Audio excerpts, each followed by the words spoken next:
सत्यम निरंकार जन्मा अद्वैत पुरखार सर्वव्यापक कल्याण मूरत परमेश्वराय नमस्तं परमेश्वराय नमस्तं परमेश्वराय नमस्तं। ओम ब्रह्म सत्यम सर्वधा ओम ब्रह्म सत्यम सर्वधा जी। सर्वदा सर्वदा। गुरु संत अभिलाष ईश्वर भक्ति की प्राप्ति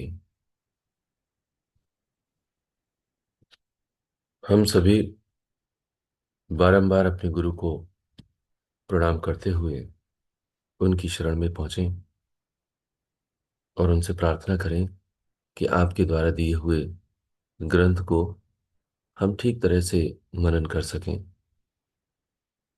और बुद्धि में विवेक ला सकें। श्री महाराज जी वचन नंबर 110 में पेज नंबर 70 यानी 70 पर हम सभी को समझा रहे हैं, इस संसार में आकर सत्पुरुषों की सीख द्वारा अपने जीवन को पवित्र करना ही परम धर्म है। यानी सतगुरु की आज्ञा के मुताबिक अपने जीवन को बनाना। जो अंधबुद्धि वाले सत्पुरुषों की सीख को धारण नहीं करते, वे पद पद पर कष्ट उठाते हैं और इस दुनिया में हमेशा अशांत रहते हैं। इस वास्ते सत उपदेश को धारण करना ही कल्याण के देने वाला है। मन को जिस भाव में लगाया जावे उसी तरफ कोशिश करता है। इसलिए सतभाव में अपनी वृत्ति को लगाना चाहिए, जो इस लोक और परलोक में सुखदायी हो भी।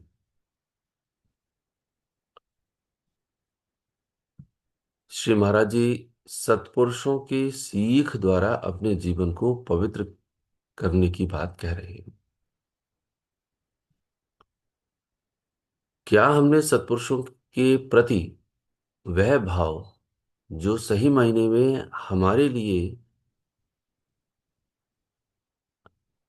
अपने लिए जो भाव है वो मेरा अपवित्रता का है, जिस करके हम सत्पुरुषों की सीख द्वारा अपने आप को पवित्र करेंगे? यह बात हमें समझनी चाहिए और समझनी पड़ेगी कि मैं अपवित्र हूं जब तक संसार में मेरा भाव बना हुआ है।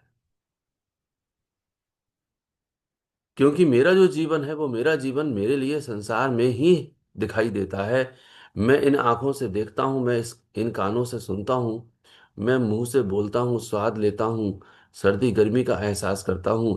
ये जो मेरे सारे के सारे नित्य क्रियाएं हैं, इन सारी क्रियाओं से मेरे लिए ये आभास होता है और एहसास होता है कि संसार मेरे लिए सच है और ईश्वर मेरे लिए सच नहीं है। लेकिन वो कह रहे हैं कि अपने जीवन को पवित्र करना, मेरा जो जीवन है वो मेरा जीवन मैं ये समझता हूं, लेकिन जीव में जीवन है ऐसा मैं अभी तक नहीं समझ पाया। ये मेरी सबसे बड़ी दुविधा है और इसीलिए मेरी अपवित्रता है। आज भी मेरे लिए संसार का कार्य ऊपर हो जाता है और ईश्वर का जो मार्ग है वह नंबर 2 पर आ जाता है। इसका अर्थ ही यह है कि मेरा जो जीवन है वह अपवित्र है और मैं पवित्रता की ओर नहीं जा रहा हूं। तो सत्पुरुषों की जो सीख है, सत्पुरुषों की सीख से ही मेरा जीवन पवित्र होगा। तो जीव में जीवन है, जीव ही मैं हूं। जीव यानी जीवात्मा, जिसको बुद्धि करके भी कहते हैं, उसमें में अनानियत है, अर्थात कर्तापन है, कर्तृत्व भाव है। और जैसे ही कर्तापन आता है वैसे ही मेरे अंदर वासनाएं प्रकट होती हैं और जो मेरे लिए अपवित्र कर देती हैं, सारा संसार खड़ा हो जाता है। तो मेरी जो अपवित्रता है, मैंने अपने होश करके यह विचार करना है गहराई से कि जो मेरी अपवित्रता है वह पवित्रता तभी हो सकेगी जब मेरे सतगुरु की जो सीख है वह हम अपनाएंगे, उसको हम धारण करेंगे। और यही परम धर्म है। धर्म का मतलब ही धारणा है। यही मेरी परम धारणा है, जिसके लिए दास कई बार कहता है कि मेरे कर्तव्य हैं इस संसार में। मानते हैं इस बात को, मेरे कर्तव्य हैं संसार में, लेकिन मेरे परम कर्तव्य भी हैं करतार के लिए। मैं अपने कर्तव्यों को तो भूलता नहीं हूं, लेकिन जो परम कर्तव्य है उसको भूल जाता हूं। कर्तव्य करो लेकिन परम कर्तव्य को तो ना भूलो। इसीलिए श्री महाराज जी कहते हैं, यानी सदगुरु की आज्ञा के अनुसार अपने जीवन को बनाना। उनकी हर आज्ञा पर हमें मर मिटना है, उनकी हर आज्ञा के अनुसार हमें अपने जीवन को चलाना है, वैसे ही भाव बनाना है। क्यों? क्योंकि जो भी जीवात्मा, जो भी, अब कह सकते हैं मानुष, जो भी जीवात्मा, जो भी मानुष देह धारण करके, जो जीवात्मा देह धारण करती हुई सतगुरु की आज्ञा का पालन नहीं कर रही है, तो इसका मतलब है वह अंधबुद्धि है। और जिसकी बुद्धि अंधी है वह पद पद पर कष्ट उठाते हैं और इस दुनिया से हमेशा अशांत रहते हैं। इस दुनिया में इसीलिए अशांत रहते हैं क्योंकि इस दुनिया में शांति है ही नहीं। जब शांति है ही नहीं तो शांत कैसे रह सकते हैं? शांति तो वहां है जो आत्म तत्व है, मेरे ही अंदर मेरा परमात्मा विराजा हुआ है। वहां शांति है, वहां चैन है। इसलिए श्री महाराज जी कहते हैं कि इस दुनिया में वह अशांत रहते हैं। इस वास्ते सत उपदेश को धारण करना ही कल्याण के देने वाला है। मेरे लिए जो मेरे परमेश्वर ने सत उपदेश दिए हैं, चाहे वो कृष्ण के देह में आकर के मेरे परमेश्वर ने दिए, चाहे वो कबीर के देह में आकर के मेरे परमेश्वर ने सत उपदेश दिए, उन सभी सत उपदेशों ने में मेरे लिए मेरे कल्याण का साधन छुपाया हुआ है, और वो मुझे बताया हुआ है, किसी और को नहीं बताया। मन को जिस भाव में लगाया जाए उसी तरफ कोशिश करता है। कोशिश वो परमेश्वर की तरफ करने लगेगा यही मन। लेकिन मेरा मन का जो भाव है वह संसार के सुख में बना हुआ है आज भी। मैं संसार के लिए ज्यादा महत्व देता हूं। इसीलिए सतभाव में अपनी वृत्ति को लगाना चाहिए, जो इस लोक और परलोक में सुखदाई होवे। मेरे लिए यह बताया जाता है कि तेरे लिए ये लोक है जिसमें ये जो संसार है, जहां पर हम सब कुछ क्रियाएं कर रहे हैं, कार्य कर रहे हैं, जिसको सभी सत्पुरुषों ने स्वप्ना करके कहा हुआ है। स्वप्ना जैसे रात का ऐसे जगदा खेल, ये जो जगत का खेल है यह भी स्वप्न के समान है। ये इस लोक की बात कर रहे हैं। लेकिन एक परलोक है जहां पर, जिस स्थिति पर, जहां परमपिता परमेश्वर के आनंद के अतिरिक्त और कुछ है ही नहीं, वो लोक है। तो जब हम परमपिता परमेश्वर के प्रति अपने मन का जब भाव लगा देंगे, तो यहां जो सपना है यह भी सुखी हो जाएगा, और जो सही मायने में वो वास्तविक लोक है मेरा, वहां पर भी मैं पहुंच जाऊंगा और वहां पर भी मेरे लिए सुख ही सुख मिलेगा। जिस सुख का मतलब है परम सुख, जिस सुख का मतलब है परम आनंद की अवस्था, चैन की अवस्था, निर्वास पद, मोक्ष पद। क्योंकि अनुभवता मेरी वहां पर भी होगी।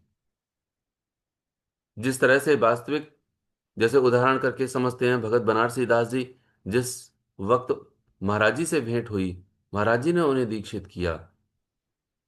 तो दीक्षित करने के बाद 1 हफ्ते तक वो खुमारी, वो आनंदमयी हालत भगत अ, महंत रतन दास जी की हुई। माफ कीजिएगा, जो महंत रतन दास जी की हालत हुई कि जब वो कुछ खरीदने जाते थे तो वो जो दुकानदार कुछ देता था तो उनको ये नहीं पहन रहता था कि हाँ मैंने क्या मांगा था। कुछ भी किया करते थे वो, तो उस मस्ती के आलम में, उस मस्ती की खुमारी में वो रहते थे। लेकिन 1 हफ्ते के बाद वह खुमारी हट गई। यानी कि वो जो आनंद था, वह आनंद स्वतः ही कम हो गया। जैसे ही कम हुआ, फिर वो बेचैन होने लगे कि अब मुझे अपने गुरु से मिलना है, अपने परमेश्वर से मिलना है। और वो रह ना सके और गंगोटिया आ गए। तो पेड़ के नीचे राह देखते रहे कि मेरे गुरुदेव कब आए।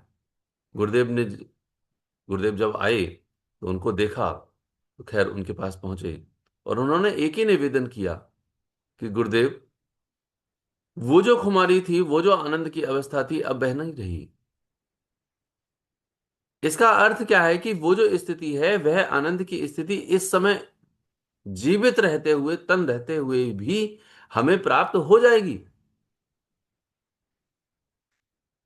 हम इस लोक में रह रहे हैं और हम उस लोक में भी स्थिति को प्राप्त करते हुए परमपिता परमेश्वर के अंदर हम विराजे हुए होंगे। अब भी हैं लेकिन अनुभव नहीं है। तो जो अनुभव करने वाली सत्ता है, अब समझने की बात यह है कि अनुभव कौन कर रहा था। वहां भी मैं था और यहां भी मैं हूं। यानी कि महेंद्र रतन दास जी अब भी हैं वही, लेकिन उस समय भी तो वही थे। वही जीवात्मा उसका अनुभव कर रही थी जहां पर आनंद की अवस्था थी। तो श्री महाराज जी कहते हैं, इस लोक और परलोक में जो सुखदाई होवे, वो भाव सत का भाव बना करके मुझे अपने सत पुरुषों की आज्ञा का पालन करना चाहिए। और यहां पर कहें हमें करना ही है। तब ही जाकर के हमें जो शांति की अवस्था है, जो चैन की अवस्था है, वह प्राप्त हो जाएगी और हमें ईश्वर की जो भक्ति है वह प्राप्त हो जाएगी। श्री महाराज जी कहते हैं वचन नंबर 111 में, पेज नंबर 70 पर, कि शरीर के होते होते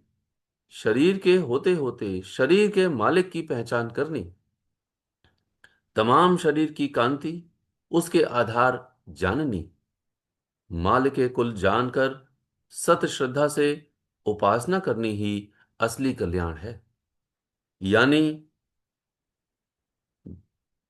असली कल्याण है जिस वक्त देह अभिमान नाश हो जाता है, जिस वक्त देह अभिमान नाश हो जाता है, यानी सब कुछ ईश्वर का ही देखता है, उस वक्त वह आत्म स्थिति को प्राप्त होता है। यानी अपने शुद्ध स्वरूप को प्राप्त होकर के शांत हो जाता है। ऐसा निश्चय धारण करना ही परम श्रद्धा है।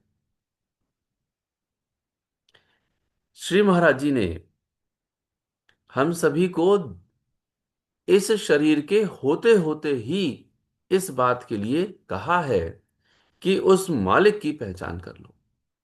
उस मालिक की पहचान करने का अर्थ है कि जो तमाम शरीर की कांति है, वो उसके आधार पर ही है।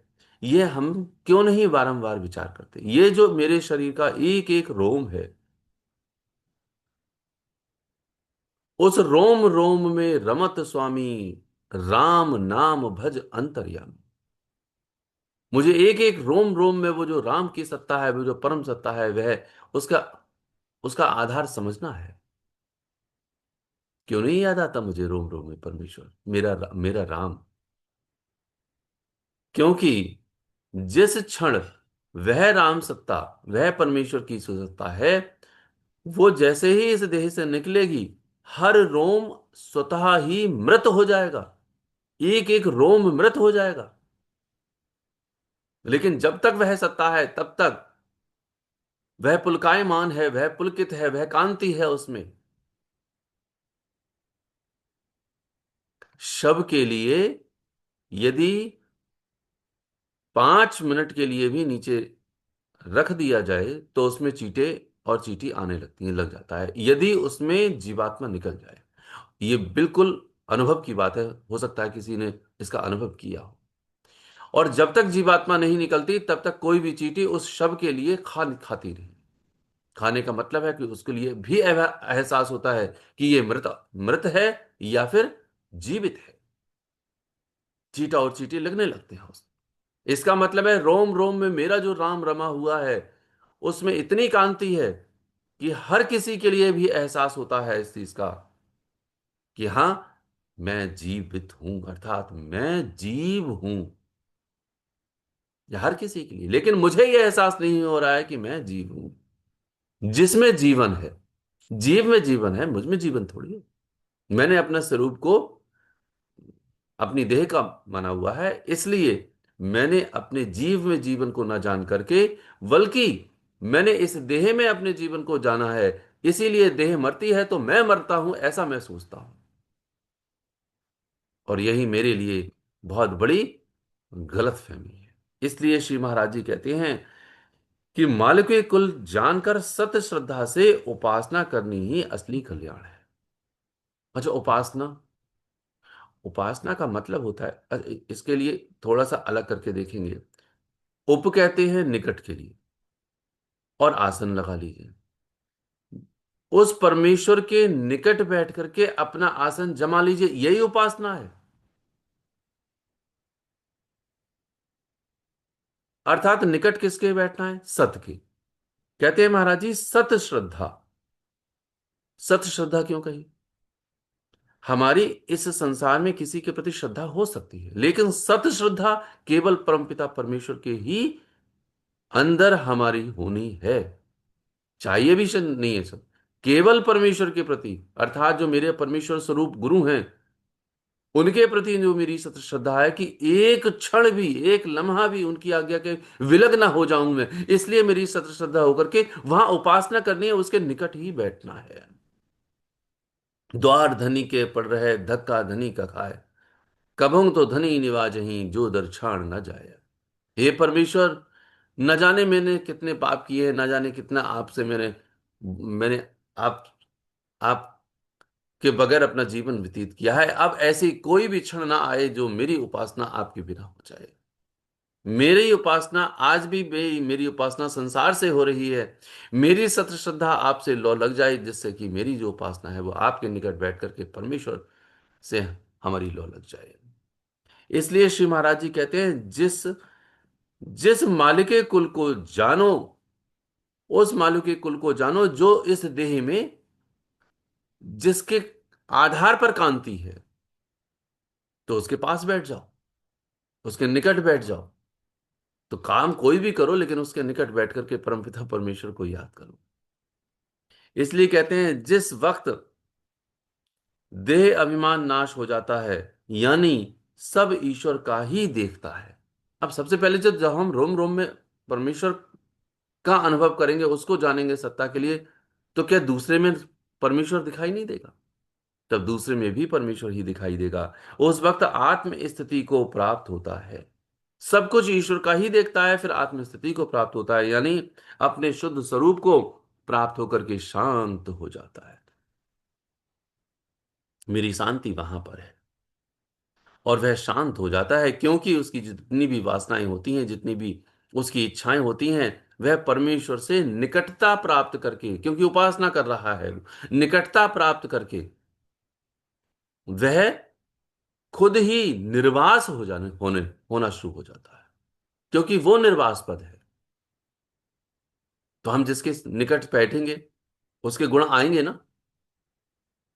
जिसके भी निकट हम बैठेंगे उसके गुण आना शुरू हो जाएंगे। हम सत श्रद्धा करके अपने परमेश्वर के निकट बैठ करके वहां उपासना करेंगे, हमारे अंदर भी उसके गुण आ जाएंगे।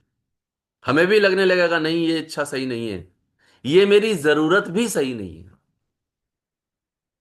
क्योंकि वहां तो जरूरतों को भी खत्म कर देना है।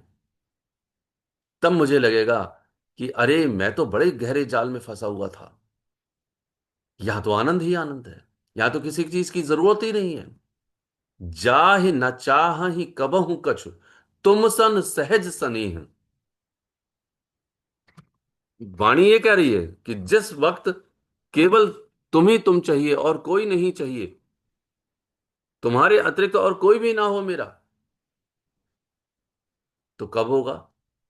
तो उसके निकट बैठेंगे तो अपने आप ही, स्वतः ही अंदर से ये भाव उत्पन्न होता रहेगा कि ये जो मेरी वासनाएं हैं, जिससे मेरा संसार खड़ा हुआ है, ठीक है, वही वासनाएं जैसे जैसे धीरे धीरे कम होंगी, कर्तापन अपने आप ही कमजोर पड़ जाएगा, और कर्तृत्व भाव जिस दिन कमजोर पड़ेगा उस दिन आत्म स्थिति प्रकट हो जाएगी, जिसको कहते हैं यानी अपने शुद्ध स्वरूप को प्राप्त हो जाएगा। ऐसे ईश्वर की भक्ति करनी है। श्री महाराज जी 112वें वचन में पेज नंबर 71 पर हम सभी को समझा रहे हैं। श्री महाराज जी कहते हैं कि सत्कर्मों को धारण करने से बुद्धि निर्मल होती है और शांति को प्राप्त होती है। सत्कर्मों को धारण करने से बुद्धि निर्मल होती है और शांति को प्राप्त होती है। जीव को शरीर अभिमान, विचार अभिमान और द्रव्य अभिमान हर वक्त भ्रम चक्र में फिराता है। इस वास्ते सब शक्ति का दाता परम पिता जानकर निर्माण भाव को धारण करना ही कल्याण है। वह ही गुणी पुरुष है, जिसको अपने गुण का अभिमान नहीं, वह ही सत्यवादी है। श्री महाराज जी के इस वचन में हम इस गहराई की ओर जाने की कोशिश करेंगे कि मेरा अभिमान कहां कहां किस किस कदर गहराई से बैठा हुआ है। श्री महाराज जी कहते हैं जीव को शरीर का अभिमान, विचार अभिमान और द्रव्य अभिमान हर वक्त भ्रम चक्र में फिराता है। यानी कर्तापन, यानी वो जो जिसने संसार का जन्म दे दिया, जिसमें जिसने जिसमें वासना से मैं उसके अंदर गोते खा रहा हूं। लेकिन मेरा जो अभिमान है, वो मेरा अभिमान सबसे पहले देह का, अर्थात मैं देह का स्वरूप बन गया। मैं सुंदर हूं, मेरे अंदर बहुत शक्ति है, ऐसा अभिमान शरीर का शारीरिक अभिमान है। और मैं कुछ भी कर सकता हूं, मेरी उम्र इतनी है, अभी तो बहुत कुछ कर सकता हूं। और बुढ़ापा आ जाता है, उसके अंदर शरीर का अभिमान नहीं जाता, क्योंकि वो शरीर का नाम करके वह अपने ही मान को बढ़ाने की कोशिश करता है। शरीर का नाम है ना, ये मेरा नाम है, क्योंकि उसने अपना नाम बनाया हुआ है, तो वह अपना ही मान बढ़ाने के लिए हर वक्त उसमें लीन रहता है। वो कह रहे हैं तुझे होम करना है, यानी कि जो शारीरिक अभिमान है उसको होम करना है। विचार अभिमान, मेरा विचार सर्वश्रेष्ठ है, यह मानता है वो मेरा विचार सर्वश्रेष्ठ है। श्री महाराज जी विचार अभिमान को उस लाइन से तोड़ते हैं जिस लाइन में श्री महाराज जी बात कहते हैं, प्रेमी जी ये हर वशर को अपने से उच्च समझते हैं। वशर कहते हैं मनुष्य के लिए, ये महाराज जी के लफ्ज है। यानी कि श्री महाराज जी कहते हैं कि ये हर वशर को अपने से श्रेष्ठ समझते हैं। और विचारों के लिए श्री महाराज जी कहते हैं, प्रेमी जी शिष्य बनकर ना सही गुरु बनकर आ जाना। यानी अपने विचारों के लिए भी वो सर्वश्रेष्ठ नहीं कहते, वो कहते हैं तुम गुरु बन जाओ, हम तुम्हारे शिष्य बन जाएं, आ जाओ और डिस्क सत विचार को धारण करके अपना कल्याण कर। और आने के लिए वो अपने आप के लिए अपने ही शिष्य के भी शिष्य बनने को तैयार है। यानी कि जो विचार का अभिमान है, वो अपने ही विचार के अभिमान को वहां पर शिष्य के सम्मुख तोड़ते हैं कि मेरा विचार श्रेष्ठ नहीं, तुम्हारा विचार श्रेष्ठ है, लेकिन विचार तो करो। विचार का अभिमान अपने आप में गहरा अभिमान हो जाता है, इसीलिए वह अपनी मनमानी करने लगता है। आज हम विचार करके देखें कि मनमानी कोई भी मनुष्य गुरु की संगत में आकर के तब ही करता है, जब अपने विचार को गुरु से भी श्रेष्ठ समझ करके धारण करता है और धारण करवाता भी है। और ऐसा होता है, गुरु के नियमों को ताक पर रख करके हम आज अपनी ही संगत में स्वयं श्रेष्ठ होकर के आगे बढ़ने का यत्न कर रहे हैं। यही हाल है। इसीलिए हमारे गुरुदेव कैसे हमसे प्रसन्न होंगे, कैसे हमसे खुश होंगे? क्योंकि मेरे लिए अपने ही विचार का अभिमान हो गया, जबकि विचार का अभिमान हर हालत में एक दिन तोड़ना है। पहले पहल हम वाणी को पढ़ते हैं, इन वचनों को पढ़ते हैं, ज्ञान को प्राप्त करने का यत्न करते हैं, और ज्ञान के आधार पर अपने ही अन्य प्रेमियों से उसी ज्ञान के बखान भी करते हैं, और उस बखानता में दूसरे के लिए श्रेष्ठ ना समझ करके अपने आप को ही श्रेष्ठ समझते हैं। और कभी कभी तो जो उस व्याख्या की बात जो परमेश्वर ने हमें अपने अंदर ले जाने की बात कही है, वहां पर हम अपने अंदर न जाकर के दूसरे को दूसरे के तो अंदर ले जाने की बात करते हैं कि तू अपने अंदर जा, लेकिन वह खुद अपने ऊपर आकर के स्वयं यहां प्रतिष्ठित होने की बात करता है। ये मार्ग केवल और केवल अपने लिए है। हम सबको सीखना चाहिए, समझना चाहिए इस बात के लिए कि जितना भी हमारा विचार का अभिमान है, वह सारा अभिमान परमेश्वर ने हमारे लिए विचार की शून्यता में ले जाने के लिए कहा है। ये विचार का अभिमान ना होकर के विचार की शून्यता में लेकर के जाए। एक दिन मेरा सारा विचार, मेरा सारा का सारा ज्ञान धरा का धरा रह जाएगा, परमेश्वर की शरण में मुझे ही जाना है। ध्यान रखना इस बात को।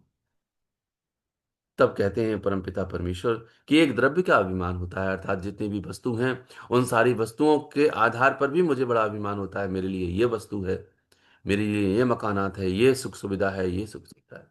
ये द्रव्य का अभिमान है, और हर वक्त इन तीनों अभिमान में वह फिरता है। इस वास्ते सब शक्ति का दाता परमपिता जानकर, यानी जितने भी वस्तु दी हैं, जितना भी विचार तुझे दिया है, जितना भी तेरे लिए ये देह का अवसर दिया है, ये सब कुछ वह दाता की दातार है।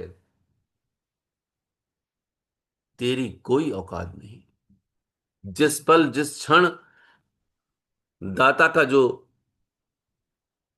जो उसकी कृपा है, जिस क्षण उसकी कृपा हटी, उस क्षण सब कुछ छिन जाएगा। ठीक उसी तरीके से जैसे प्रेमी देवराज जी विचारवान इतने थे, लेकिन जैसे ही शक्ति को उन्होंने रोका, सारे विचार के संकल्प गायब हो गए सारे संकल्प।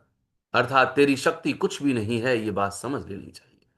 तब कहते हैं इस वास्ते सब शक्ति का दाता परम पिता को जान करके अपने निर्माण भाव को धारण करना ही कल्याण है, कि हे परमेश्वर, हे ईश्वर, हे जगदीश्वर, मेरा कोई मान नहीं है, मान तो सिर्फ आपका है।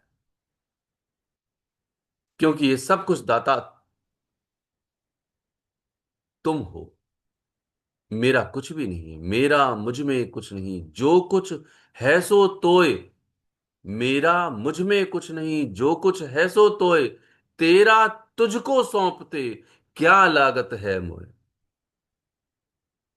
तेरा ही है सब कुछ और तुझको ही सौंप रहे हैं मुझे, मेरा कुछ नहीं है, मैं भी तो तेरा ही हूं। इसलिए कहते हैं वह ही गुणी पुरुष है, जिसको अपने गुण का अभिमान नहीं, वह ही सत्वादी है। किसी भी गुण का मुझे अभिमान नहीं होना है, क्योंकि वो गुण परमपिता परमेश्वर की दात है, मेरी दात नहीं है, मेरी शक्ति नहीं है, बल्कि मेरा कोई उसमें अंश मात्र भी, लेश मात्र भी मेरे लिए उसका कोई श्रेय नहीं है। वो सब कुछ तुम ही हो। हनुमान जी जब लंका विजय प्राप्त करके, अर्थात लंका में सब कुछ जला करके जब वापस आए हैं, तब भगवान राम ने उनकी बढ़ाई की है कि तुमने बड़ा अच्छा कार्य किया। हनुमान जी उनके चरणों में रो रहे हैं, और यह जान करके कि हे परमेश्वर, सब कुछ करन करावन हार तुम हो और बढ़ाई मुझे दे रहे। जब भगवान राम ने उनके अंतर्दशा को, अंतर्भाव को समझ लिया, तब उन्होंने दोनों हाथों से उनको उठाया और अपने गले से लगा लिया कि तुम ही मेरे परम सेवक हो, जैसे भरत हैं वैसे ही तुम सेवक हो। तो परमेश्वर सब जानते हैं। परमेश्वर देह रूप में आकर के भी मेरे अभिमान को जब बढ़ाने की बात करते हैं करेंगे, तब भी हमारी टेस्टिंग कर लेंगे, तब भी हमारी परीक्षा लेंगे।